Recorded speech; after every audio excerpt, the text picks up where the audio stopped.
Welcome back. Some coming off for the markets. The Nifty below that 11,500 mark, but just keep an eye out on individual mid-cap stocks. Page Industries, that's the one on our radar, has had a decent month, up about 10% this month. Some profit taking on expiry day. Remember, the stock is way off its record highs, but saw some favor at lows of around 20,000 from where it's moved about 20%. Pricey, but let's see whether the growth comes by or not. Has had a good month, some profit taking seen there. The stock which is doing well on the other hand is Mastek, up around 3.5%, as reports suggest that the company aspires to make a couple of acquisitions in the coming months. To discuss this and the outlook for FY20, we have the CFO of the company, Abhishek Singh, joining us on the show. Abhishek, thanks a lot for joining in. Before we get to the acquisitions part of it, just a word on Brexit, because a large part of your revenues do come in from UK. If you could quantify how much, and the uncertainty over Brexit, does that harm business in any way? Thanks for having me on your show. Yeah, Brexit has been an elephant in the room and it's been talked about for quite some time now. But I'd like to draw attention of all of us that, the work that we do with government, that forms 35% of our total revenue. And it's varied across the sectors, from health services to immigration, to the defense sector, to Ministry of Justice, and many other departments which have disparate decision makers, and the projects are in different life cycle. So Brexit or otherwise, these are mission critical projects for the UK government. And we believe that it will maintain the trajectory. But that said, Brexit obviously has taken some speed off the decision making, as we see the bureaucracy and decision makers of the geography very focused on facilitating Brexit. So you will have some what I call as disturbance, but no disruption because of Brexit. Our own assessment suggests that there will be, once the Brexit happens, whichever way it goes, it will open up floodgates for a lot of IT services work that the government would need in order to sustain its digital by default mission or agenda that it has outlined. All right, Abhishek, have clients held back on spending, but has that something that you have observed? And as you said, 75% I think comes from the United Kingdom, 35% of that is coming in from government. So has there been any cut in terms of spending? There has not been any cut in spending, but there has been slowdown in decision making, which is what we expected to close, let's say, in Q4 for sure. We see that getting kicked down the road, possibly end of April is where some of the decisions would come through. So it's a slowdown, it's not cut in spending. All right, it's a slowdown, not a cut in the spending, so we'll keep an eye out on how the top line performs. But let's talk about your balance sheet and the growth in the business itself. You have a fair amount of cash in on your books. If you could quantify the exact number as of date would be important. At the same time, there have been a lot of mid-cap IT buyouts. There is the L&T Mindtree saga, which is continuing. In the past, you have said you're looking at acquisitions. So what have you zeroed in on right now?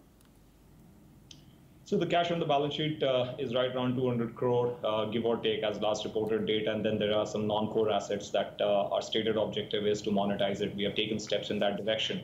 So we are beefing up the war chest to bring in those capabilities that are needed to augment the business. So clearly, in both in UK and in US markets, we have identified on the type of assets that we need. As the nature of the beast, it'll continue to have conversations and go through the process to see what actually can be brought home. But yeah, it's a very active process that we are following. But by when could we hear some kind of decision making? Because it was active at the start of the year as well, with the first quarter. Now we're coming towards the end of the fiscal. Some kind of timelines that you're working with. And also you said 200 crores of cash in the non-core assets. Could you quantify the approximate value of those non-core assets according to you? It's again a public data. I guess it should be in the realm of 40 million. So cash plus non-core assets together will be around 250 crores roughly. No. That's $1 million. So you're working around 450 crore, give or take.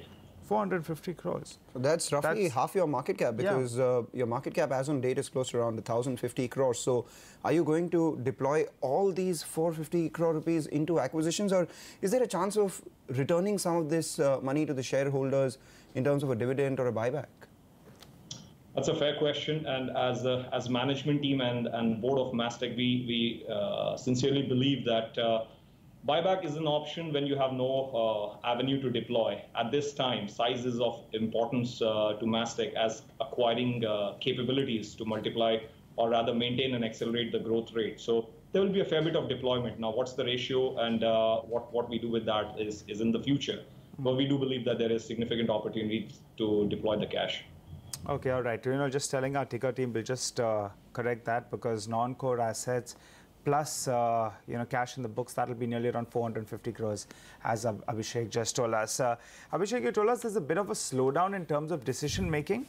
What's the order book at? If I'm not mistaken, at the end of Q3, it was at around 520 crores. You were talking about kicking the can down the road. So has there been some order inflow?